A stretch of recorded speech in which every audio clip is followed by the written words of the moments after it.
All right.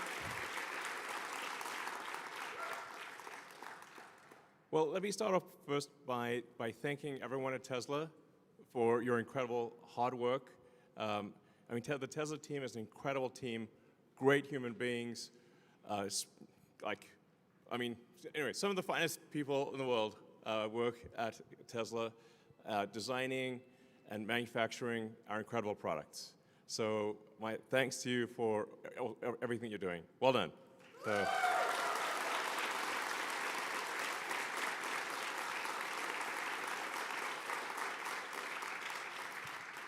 So we're going to go through just a list of the incredible achievements of the Tesla team. We've now produced over 7 million vehicles. 7 million.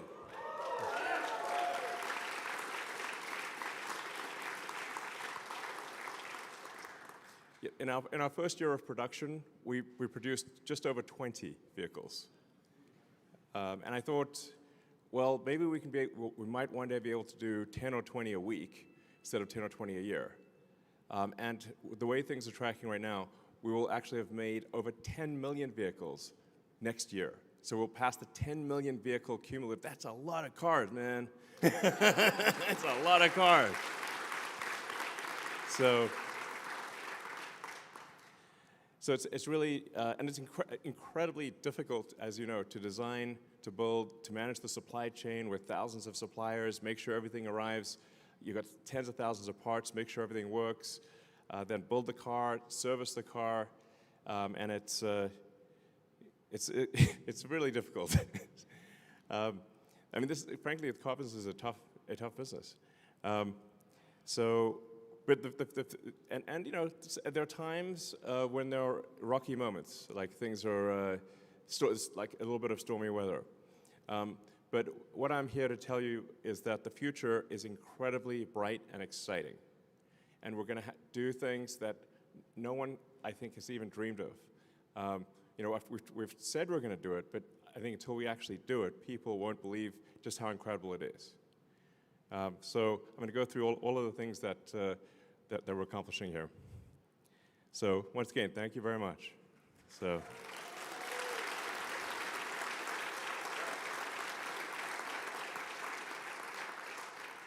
It's worth noting that Tesla remains the company of choice for people to work for. So we get millions of applications per year for a very small number of spots.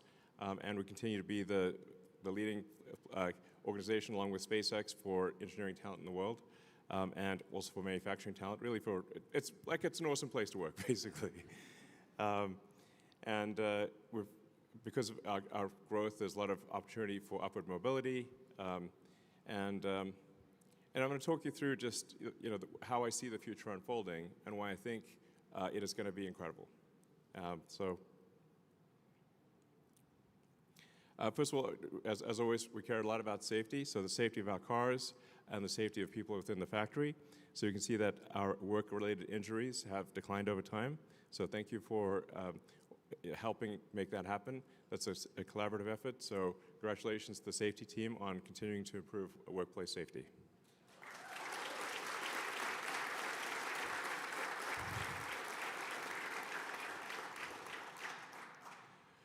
So one of the things that may seem like, how do you pull it all together is, where does AI and robots fit in this sort of sustainable energy picture? Like, is that just like some weird side project or what, But it's because what we're really aiming for here is, maybe a better way to think of it rather than sustainable energy is sustainable abundance for all. So if you think about what is the future that what's the most exciting future that you could possibly imagine? What does that future look like? It's worth thinking about that. Just imagine a future. What does that amazing future look like? How about a future where you can have any good or service you want at will? A future of abundance for all, where really anyone can have anything. It sounds impossible. It sounds like surely such a thing cannot be the case. But what I'm here to tell you is that will indeed be the case. that the future we're headed for is one where you can literally just have anything you want. Like, if there's a good or service you want, you'll be able to have it, and ultimately, everyone in the world will be able to have anything they want. What's key to that is robotics and AI. So once you have self-driving cars and you have autonomous humanoid robots, where everyone can have their own personal C-3PO and R2-D2, but even better than that, that's Optimus. You can imagine like your own personal robot buddy that is a great friend, but also takes care of your house, will clean your house, will mow the lawn, will walk the dog, will teach your kids, will babysit, and will also enable the production of goods and services basically with no limit. And when you combine that with sustainable energy from the sun and batteries, we can also, at the same time, also maintain a great environment. So that, I think, is the future that we want. A future where nobody's in need. You can have what you want, and we still have nature. We still have, the beautiful parts of nature that we like. I think that's probably the best future. What other future would you want? I think that's like the cool future. And also space travel, let's not forget that. So if you can have basically anything you want and travel to space and go to Mars, and that's about as good as it gets, It's like, that's it. So that's really what we're trying to do, is take the set of actions most likely to lead to a great future for all. So that's what I mean by sustainable abundance. The combination of things that we're making with Optimus and AI compute will achieve an age of abundance for all. Like, actually. So it's going to be pretty great. And Model Y became the best-selling vehicle in the world. It's, FYI, we do make the best,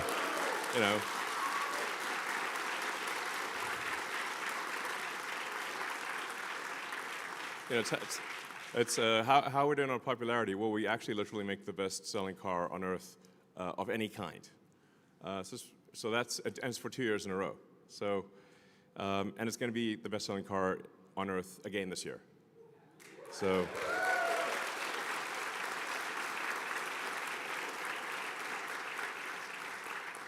The Cybertruck became the best-selling electric vehicle pickup instantly, because it's awesome.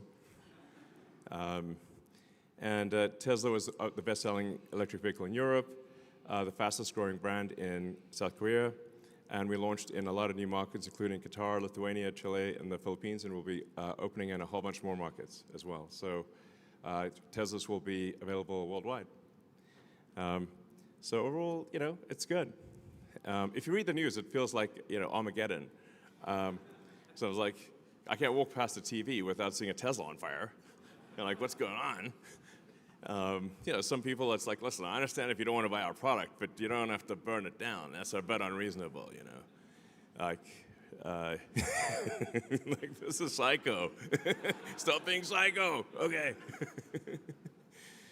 And we launched the new Model Y. Congrats to the team on fast. So.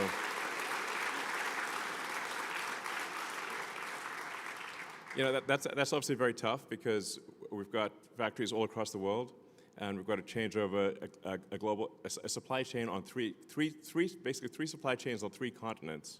I think you did an amazing job of switching over the world's best-selling car globally in a very short period of time. Well done, guys.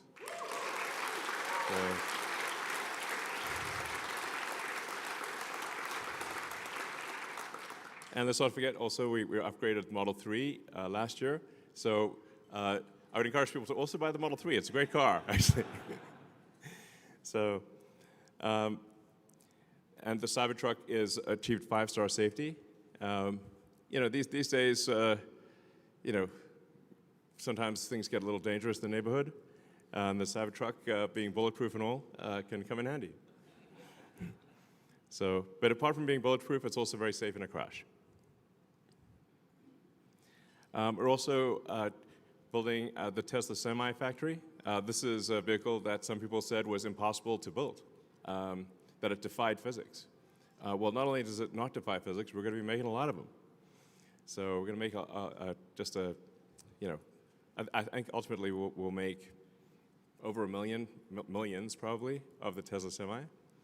This is really going to be something that you'll see all over the place, and it'll also be autonomous, or have the ability to go autonomous down the road.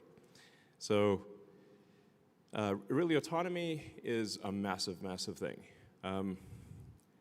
The future is autonomous. I always sort of think, like, what will the future look like in 5 years, or 10 years, 20 years? And 5 years from now, autonomous cars are going to be everywhere. Primarily going to be Teslas, by the way. But autonomous Teslas will be everywhere. I think in 5 years, probably we'll have regulatory approval, I think, globally.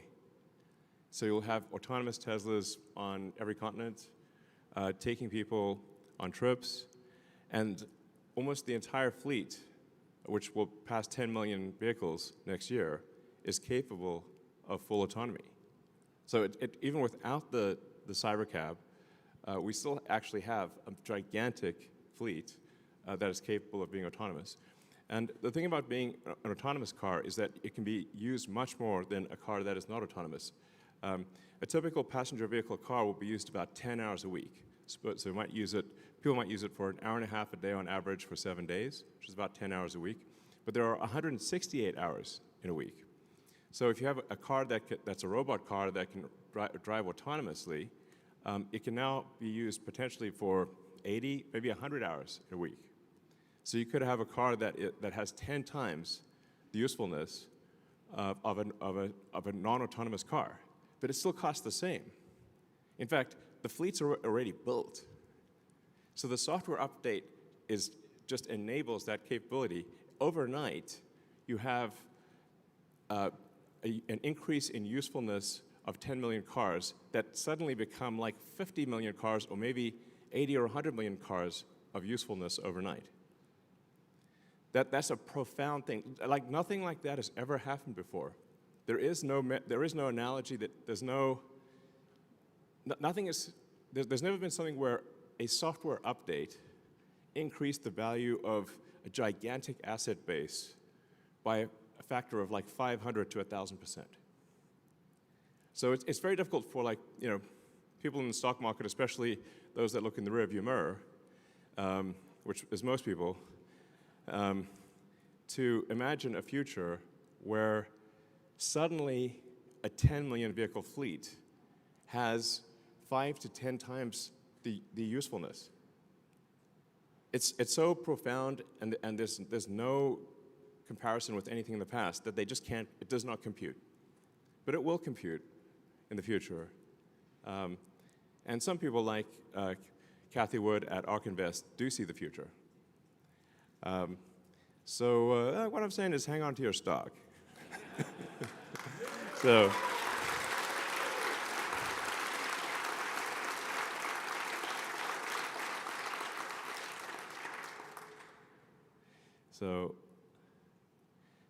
yeah, it's mind-blowing. Then I want to give a shout out to service. Service is a tough job, an important job, and it's actually what sells cars long-term.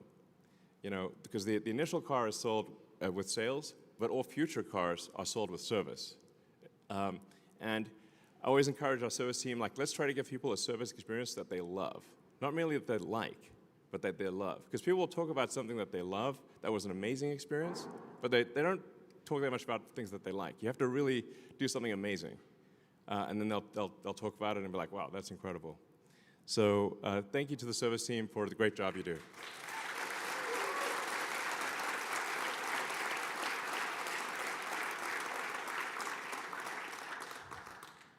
And I mean, you can see sort of, I like this sort of light map of superchargers.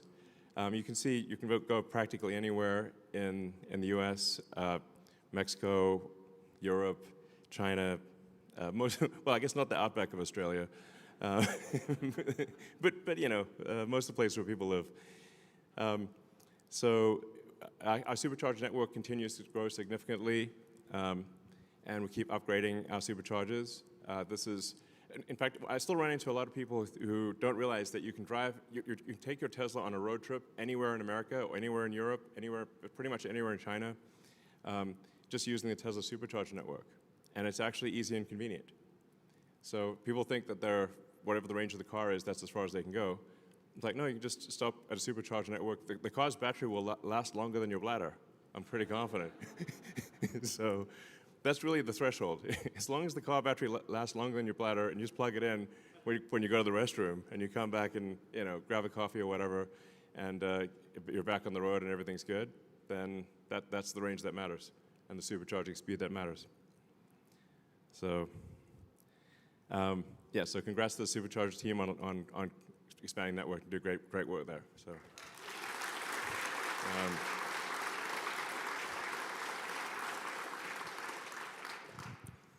And then, I mean, the Megapack and Powerwall team are really knocking it out of the park. The demand for stationary battery storage is gigantic, and I think that is actually only going to increase dramatically over time. So, and we've got the Shanghai Megafactory that's got started in record time in February. Congrats to the Shanghai factory team there. That's awesome.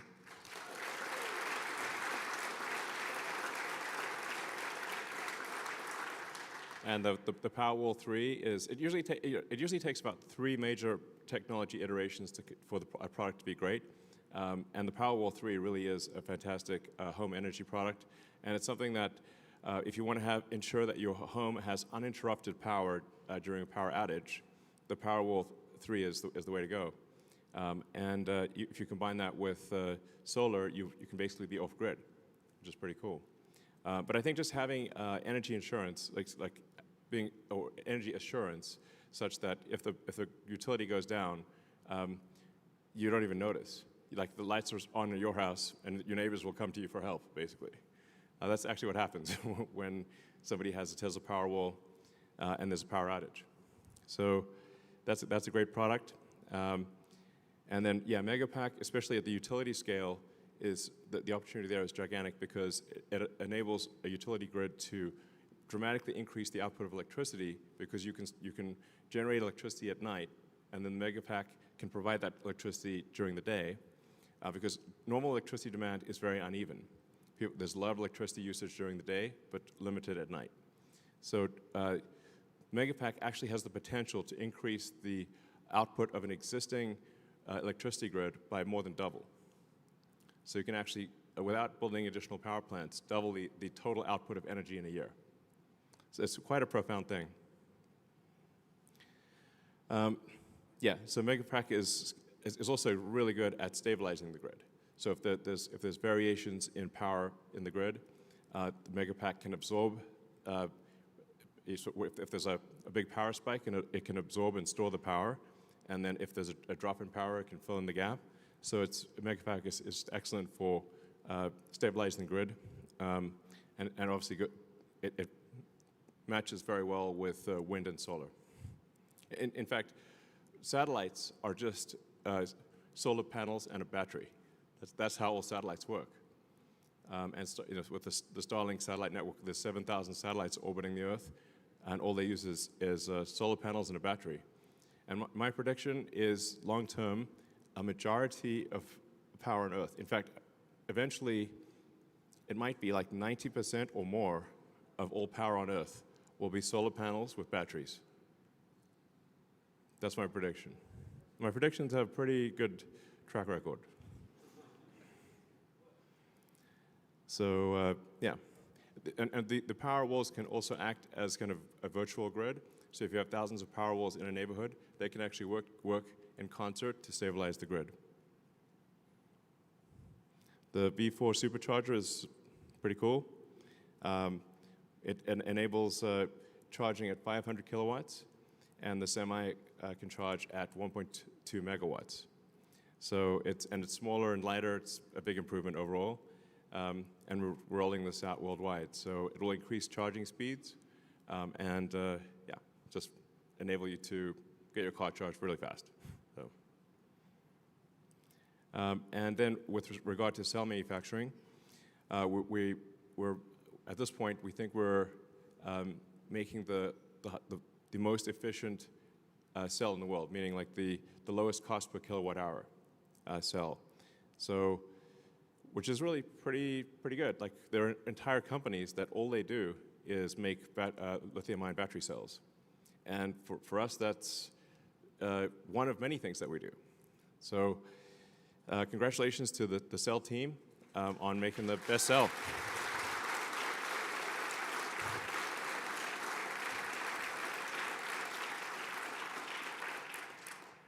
So that's a really big deal. And then we're also investing in the whole battery supply chain. So we have cathode production, we have lithium refining, and then more. Yeah, hopefully, we're sort of hoping someone else will do the anode. We might have to do the anode. I hope someone else does it. Why do we have to do all these things? Yeah, a lot of people think like we do a lot of these things because we want to, but really it's often just because we didn't have any choice, nobody else was doing it, so we had to do it. So yeah, a lot of new factory milestones. So in Berlin, we produced 660,000 drive units. Fremont, we built our first Optimus at the Optimus production line in Fremont. We're preparing for CyberCab production here at Gigafactory Austin. And Gigafactory Shanghai created its 3 millionth car. We've produced 160,000 NACS adapters at Gigafactory New York. And we've got record battery pack production at Gigafactory Nevada. So congrats to everyone.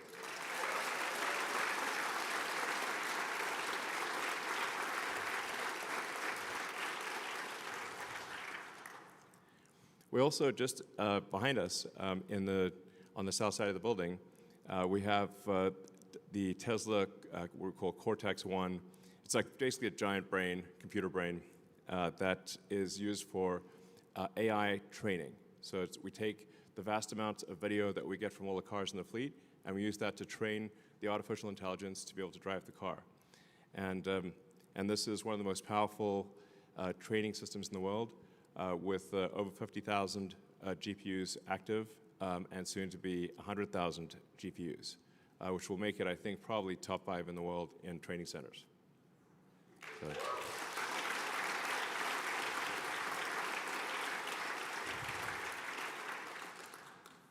We're also continuing to make progress on our Dojo training supercomputer.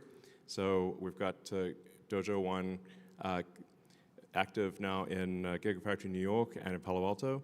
And it is actively working. It's actually taking load on, it's doing a meaningful percentage, well, I guess 5% or whatever. But it's still something, 5, maybe approaching 10% of the training load of the self-driving AI is being done by Dojo. And then we've got Dojo 2 that's coming down the line. That'll be probably 10 times better than Dojo 1. And so it's sort of exciting. We're making good progress with Dojo. I'm increasingly optimistic about the future of Dojo. I think we got a real shot here at a breakthrough. So congrats to the Dojo team.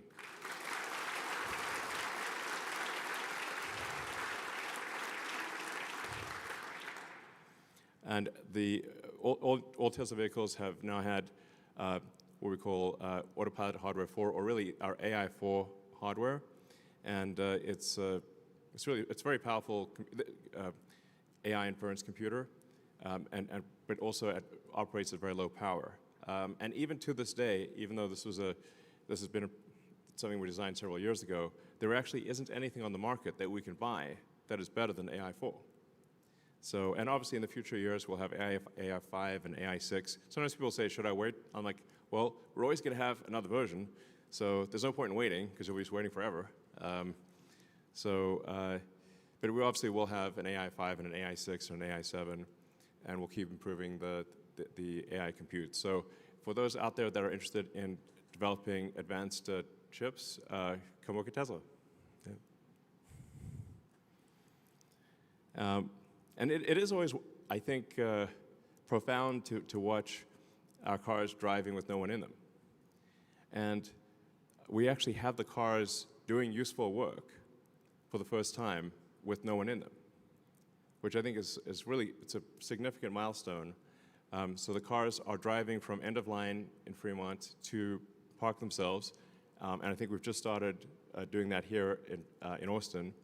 So we'll be, yeah, the car literally goes from end of line in Fremont to its destination parking spot where it gets picked up by a truck for delivery to a customer, and it does that with no one in it. And it's now doing that all day, every day. Like it, pretty much like it's just a matter-of-fact thing. Yeah. So, let's see. Yeah, and obviously, for anyone that's using it, you can see the dramatic improvements in full self-driving, where it's getting to the point where interventions are extremely rare, and eventually they'll get to the point where there really is no need to intervene. Like the car is going to be better than human. In fact, maybe it's worth emphasizing that it's not that Tesla full self-driving will be equal to humans in safety. It will be ultimately 10 times safer than a human because it never gets tired. It doesn't, like humans get tired and sometimes get wasted,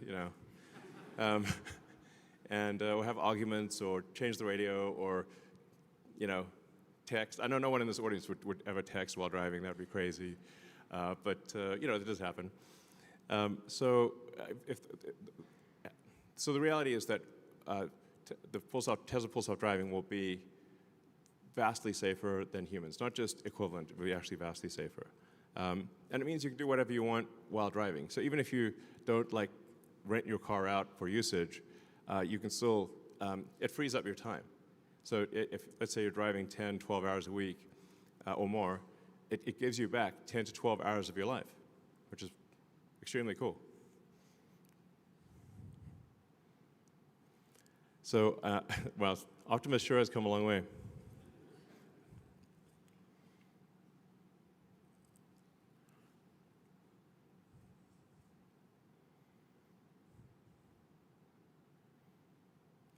So the new Optimus 22 degree of freedom hand and forearm is now in production.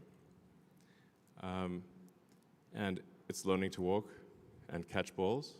It's pretty cool. I mean, look, that's where we came from. It's wild.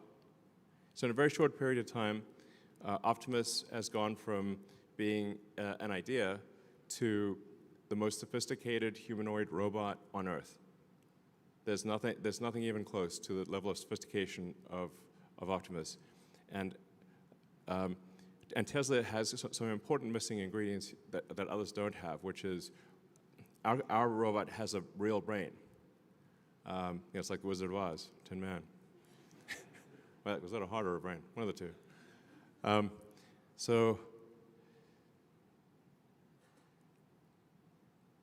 it's got the real world AI. So Tesla's the leader in real world AI. What we learned in the car, we translate to the Optimus robot. And we also take our expertise in electric motors, in batteries, power electronics, structural design. And then another major important thing is that we're very good at manufacturing. So in order for robots to be useful, they have to be intelligent. They have to be able to do useful things just by asking, and you have to be able to make a large number of them at an affordable price.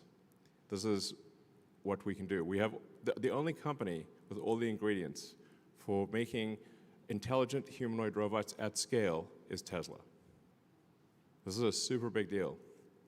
Like my prediction is that, on this front, is that Optimus will be the biggest product of all time by far. Nothing will even be close. I think it'll be 10 times bigger than the next biggest product ever made. like that level. So.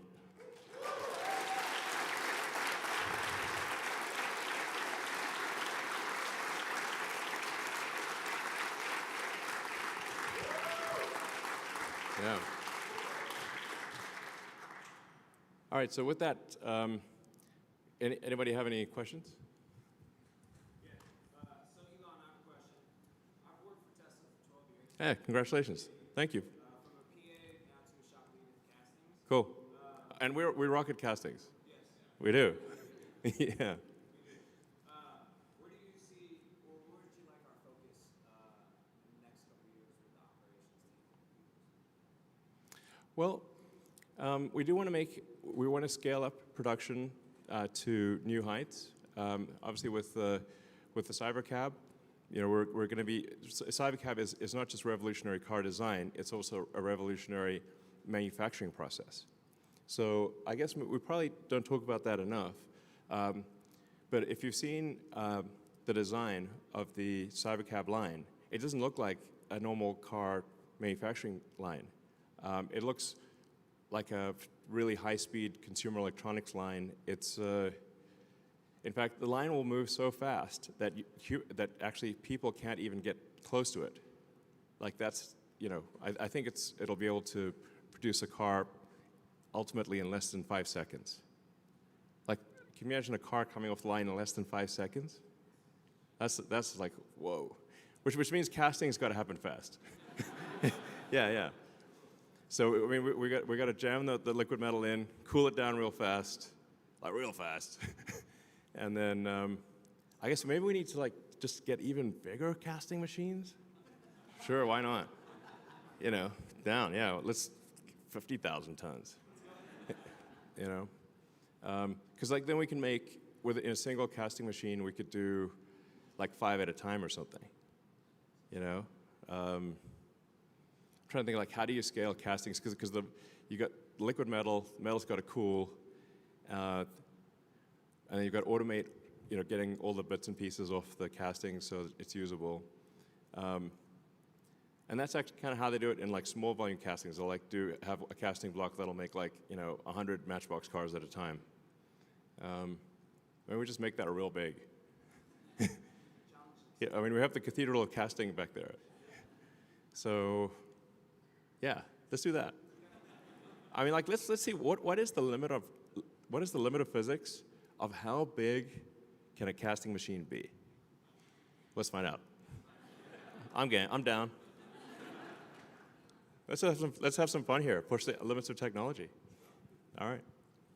Hi, Elon. I've been with Tesla for the last 8 years. Cool. It has been the most exhilarating 8 years of my career, and truly want to thank you for your leadership. I also have two little... Thank you for your contribution. Thank you. Thank you for your leadership. I also have 2 little girls who spend their weekends cruising around in their very awesome Cybertruck. Cool. I'd love to know when we can add Optimus to the family. Oh yeah, it's a good question. So this year we hopefully will be able to make about 5,000 Optimus robots. We're technically we're aiming for enough parts to make 10,000, maybe 12,000.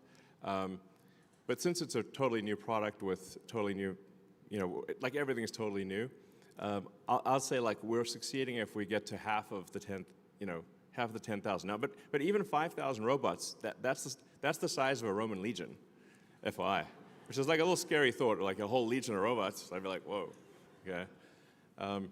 But I think we'll literally build a legion, at least one legion of robots this year. And then probably 10 legions next year. And I don't know, it's kind of a cool unit, units of legion. So probably 50,000-ish next year. And then it's probably ready I'm hopefully ready for Optimus to be used outside of Tesla-controlled environment, or maybe around the middle of next year, second half of next year sometime. So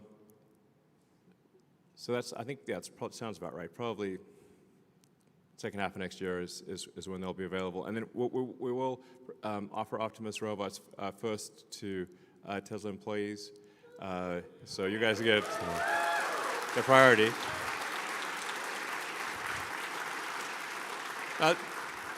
There are some pluses and minuses to that, you know, because it's probably have a few bugs, but it's going to be very cool. You'll want to invite your friends over and say, check this out. So, that's the other questions. Hi, Elon. Hey. My name's Dom. I've been here for a little over a year now. I work in people development. Okay. We make so many amazing things. Yeah. Right now, it's still the people that do it. Yes. When we think about applying first principles to the relationships and the teams that people have, how would you encourage us to think about that and act on those first principles when it comes to relationships and teams?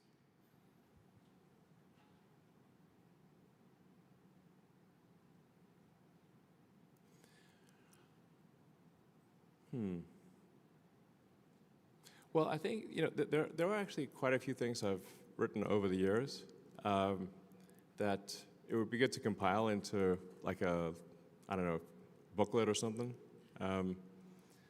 Because I actually have to be reminded of those things myself. And I'm like, oh, I remember that thing that I thought of after making so many mistakes and trying to make fewer mistakes. So, you know, there's like, for example, at like a 5-step process of like make the requirements less dumb and then try to delete the part and process step, only then optimize, only then speed it up, and only the 5th thing is automate. I have to repeat that to myself many times because I've made the mistake of doing it backwards so many times.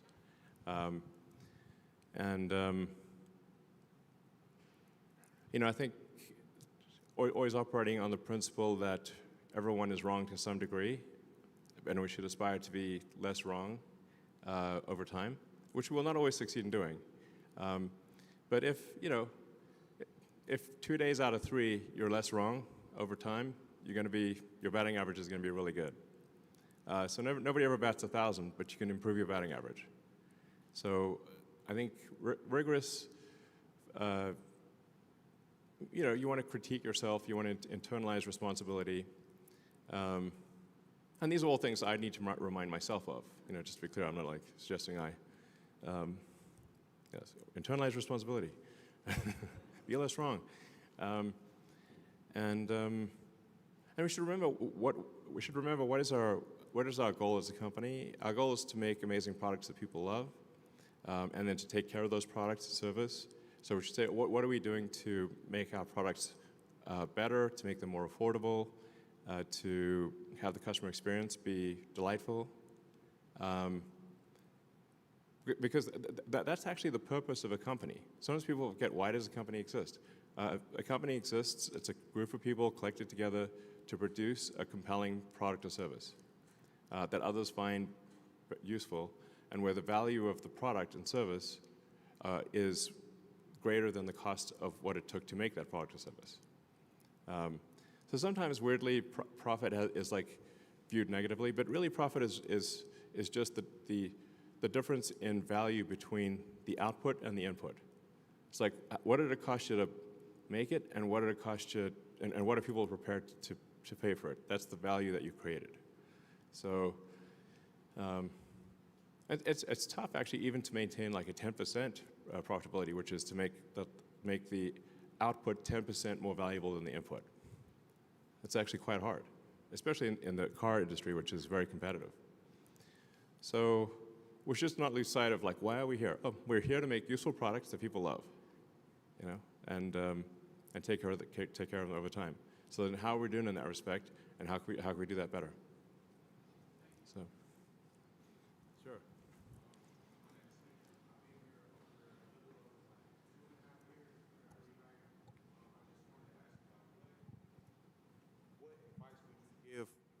What advice would you give a young person like getting into the stock market? Like, Stock advice. Wow. yes, sir. Yes, sir. As I think people can perhaps tell who are watching this, these questions are not prepared in advance. This is literally random questions from the crowd, which is cool. I'm fine with that. And I think that it's going to sound very, very straightforward, but you want to really buy stock in companies where you think the products that company makes will be better in the future. Like is that company going to make more and better products? Or like, do you love the products that company makes, and are they going to keep doing that? And like, I think Tesla, as I've just gone through, Tesla has a track record of having made many great products, and we're going to make many more future great products. And we're going to scale up production, and I think we've demonstrated a level of innovation that is extremely rare. I mean, certainly by far the most innovative company in the car industry, like not even close type of thing. So, you know, like I do think Tesla stock actually, I think long term, with Optimus and self-driving, Tesla will probably be the most valuable company in the world. But there are also other companies out there that make great products and services. So I think that's the way you want to look at it. Say like, do you think this product, because that's the reason why companies exist, is to make great products and services. So if you think that a company is going to improve over time, then buy the stock, and if you don't, then don't. And then the stock market it's a very strange thing. It's kind of like, you know, I think it's Warren Buffett's sort of metaphor or analogy is, you know, the stock market's like having someone stand at the edge of your property or your house and yell prices to buy or sell your house every day. And like sometimes they take their meds and sometimes they don't, you know. So sometimes the person yelling out the price of your house is having a good day, and sometimes they're having a bad day. But it's still the same house. You're like, it's literally still the same house. Like, you know, so Tesla stock goes up and it goes down, but actually it's still the same company. It's just people's perception of the future. I don't know, I guess it's just very emotional, you know, so. But for me, like while it's difficult to predict how things will be from, you know, in the next, say, 6 to 12 months, if you say like, where will things be in 3 years or 5 years, the future of Tesla is incredibly bright. So.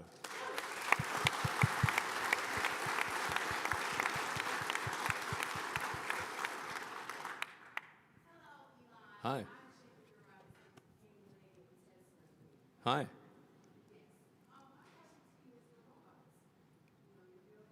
Yes. You say, will the robot take your job, or what? That's a fair question. Well, so, yeah, like, is a robot going to come steal your job? A reasonable question. I think what we'll find with the robots is that there'll be a ratio of people to robots. So you'll effectively end up having managing a group of robots. So, you know, you'll have like basically, I don't know, your flock or your little group of robots that you take care of, and you tell them what to do. And I don't know, you'll have a little pack of robots, basically. Yeah, you're promoted to manager. One way to think of it. I think the same thing will be true of cars. Like, so for the self-driving cars, is that people that are, say, you know, Uber drivers today or something like that, or taxi drivers today, will end up managing a fleet of cars. And that'll be a much more effective use of their time. You know, just taking care of like 10, 20 cars or however many they can take care of. So, yeah. Hello, my name is Adrian. Hey. You said that your companies are made to make products people love. Yeah. Have you ever thought of airplanes or trains? Yeah, I mean, I'd actually love to make airplanes, especially, but stretched pretty thin. So I have like 17 jobs. At this point, I just go to sleep, work, go to sleep, work, and then do that 7 days a week, pretty much. People say, like, where do you go on vacation? I'm like, what's that? You know. But I guess I like being productive. I like getting things done. So I guess I could choose to be, like, on an island somewhere sipping a Mai Tai, you know. with attractive people in bikinis and stuff. Why am I not doing that? What? What a fool I've been. I've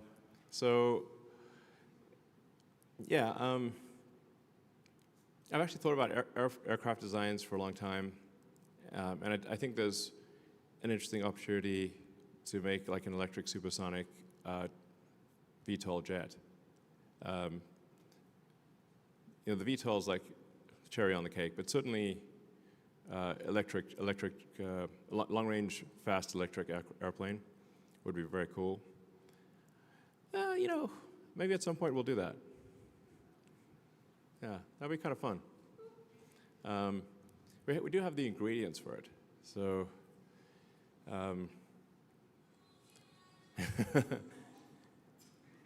And then there is the potential for, again, we're like thinking like pretty far into the future here, of not a conventional train, but that sort of hyperloop, essentially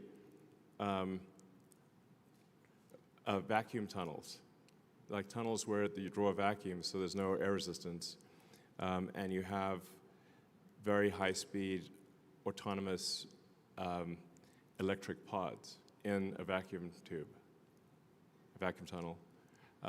That would allow you to go from city center to city center much faster than any airplane could possibly go. Because going into an underground vacuum tunnel would it'd be like teleporting to super high altitude, effectively, which no plane could do, and then it could deliver you right to the center of a city. And that, I don't know, maybe that's some future collaboration with the Boring Company and Tesla. I got a million ideas. The ideas are, I had more ideas than I know what to do with. Ideas are kind of the easy part. Execution is the hard part. As they say, it's 1% inspiration, 99% perspiration. Work in manufacturing engineering.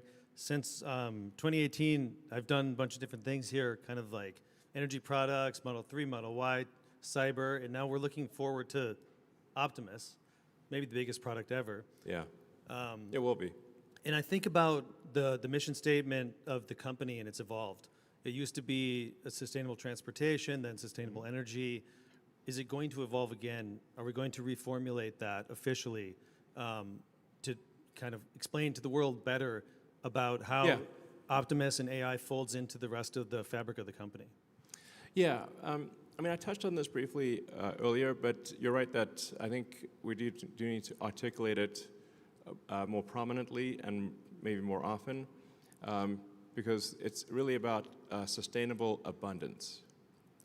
Can we have a future of abundance for all that is also sustainable and compatible with nature?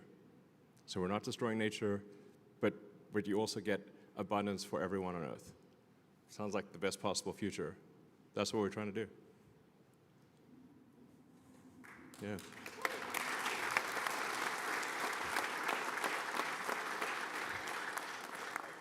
Yes, sir. My name is Aaron Armstrong. Yes, sir. My name is Aaron Armstrong. It's not every day that you get to be in the presence of somebody that's accumulated so much wealth and success. So I just wanted to take this opportunity to ask for any wisdoms or secrets that you may have to offer about this game of life that we're all trying to play. Sure. I mean, I try to say everything that I know. Although, admittedly, sometimes I'm, like I posted on X. I guess should I ask the AI to look through all of my X posts and pick out the ones that are really good? Because I try to say any good ideas that I have. I try to post them. Yeah, I think generally it's good to always be curious and to read widely. Like, read a lot of interesting books, especially history. I find history really interesting, and I find like biographies and autobiographies to be also very interesting. I think it's good to read, especially autobiographies, where somebody has done something incredible and they wrote the book themselves, or mostly themselves. That'll give you a lot of ideas. And I mean, something that I do is I'll get audiobooks, because I got like so much going on in my mind when it's kind of hard to go to sleep, because it's like having a computer browser with like 100 tabs open. By the end of the day, I got like 100 tabs open. It's like, I gotta close this browser, you know? That's my brain. So then I'll listen to an audiobook, and I'll put it on a timer, and it's like 15 minutes. It's like being read a bedtime story by your phone. So podcasts and audiobooks, especially at bedtime, I find are great. Or yeah, sure. Or.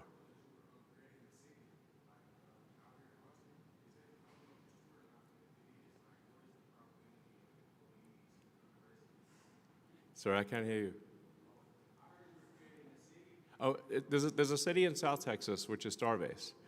So it's a city for, it's in fact, cities maybe makes it sound bigger than it is, but it's a really a small town plus a giant rocket factory. That's Starbase. And it's South Texas and Starbase, Texas, right by the Rio Grande. And you can just literally drive there, because it's on like a state highway. So you can just drive through it, check it out. I do own a piece of property that's just across the river. That's kind of cool. It used to be like a horse place, like where they would give horse riding lessons and stuff.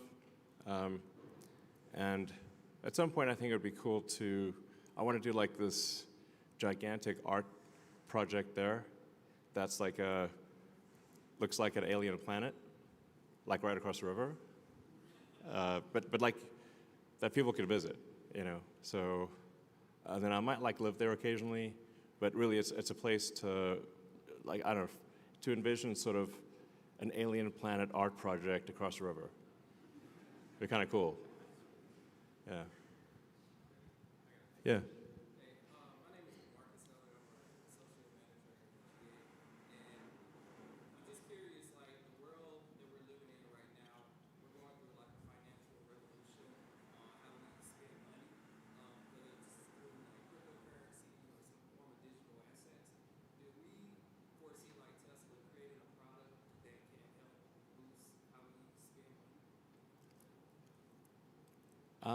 Do we foresee Tesla making a product that helps how we spend money? Well, I think the AI is going to help us spend money better. It's kind of amazing, you know, what AI can do these days. I don't know if anyone here has used Grok, but it's pretty cool. Grok voice can be really pretty great too. I should try Grok Unhinged. It's guaranteed to be entertaining at a party. I 1,000% promise you, if you try Grok Voice Unhinged at a party, it's going to be a big hit. So, but you can also ask it any questions. So, like, if you want to ask questions about like, life advice or things or anything, like you can really ask, you can ask it about cryptocurrency if you want. You can ask it about medical advice. You can ask it's very good, and it's getting better. So, you know, I think more try using Grok. It's really pretty cool. Yeah, sure. Sorry.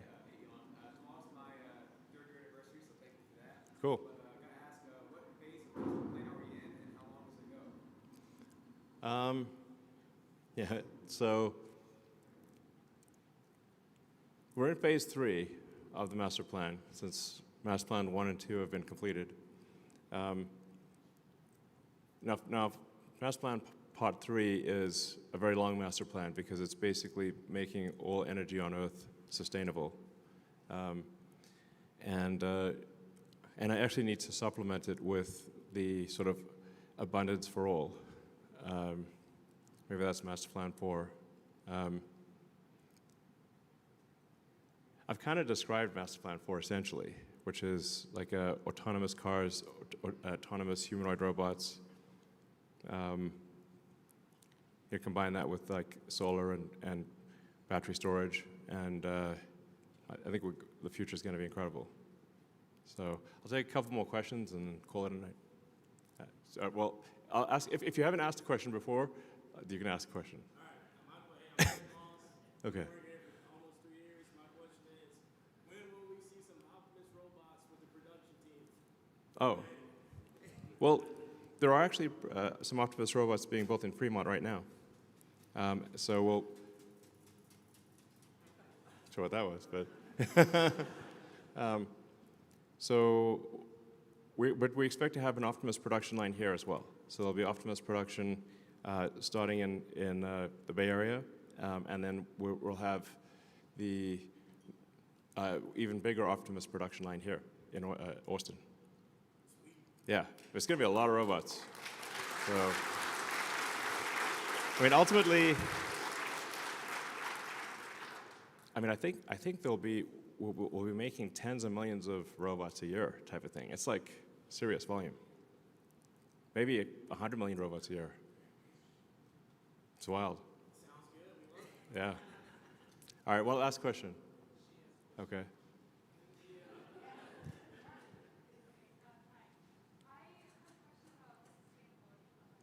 It's about sustainability? Abundance, yes.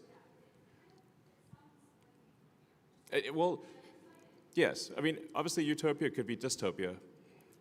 So we have to, like, usually any story about utopia ends up being dystopia. We want to avoid that. But nonetheless, I think if you say, what's the best future you can think of? I think a future of sustainable abundance plus space travel, well, that's pretty great. Yeah.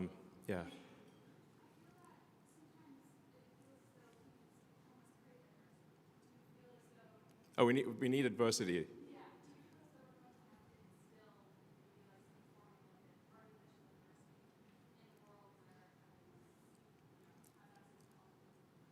Well, I mean, you make a good point. Like if things actually get too easy, maybe we get bored and you kind of want to some degree, overcome adversity. It's like if you play a game of some kind, you want the game to be not too easy and not too hard. And maybe the future will be too easy, potentially, is what you're saying. It's a high-class problem, you know. But I think we'll still have human-to-human competitions. I mean, if you look at, say, athletics, or even mind games like chess, although computers can beat any human at chess, chess is actually at an all-time high in popularity. And although cars can go faster than any humans, we still have athletic sports where humans compete against each other. So I think we'll still have human versus human competitiveness. I think long-term we will also have enhancement of humans, or optionally, if somebody wants to enhance, have cybernetic enhancements, like with Neuralink.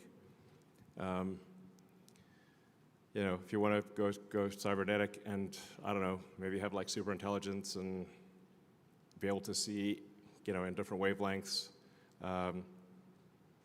we could absolutely provide superhuman abilities via Neuralink in the future.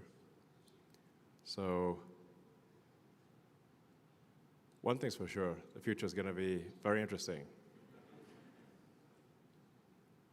In fact, I think generally I find that the most interesting outcome is the most likely. Or said another way, maybe the most entertaining outcome, especially if ironic, is the most likely. It's almost like we're in an alien Netflix series that's trying to have the highest possible ratings. And if you think about it, that's kind of what happens. Which it doesn't mean it's always good. Because to your point, if you wouldn't really want to watch a show where things are great and stay great. I'm like, oh, that's boring. You want to watch a show where there's a narrative arc where things go up and they go down, they go back up again, and you don't know exactly what's going to happen next. And I think we might be in an alien Netflix series here. So we're just going to keep the ratings up so we don't get canceled. All right, thank you guys.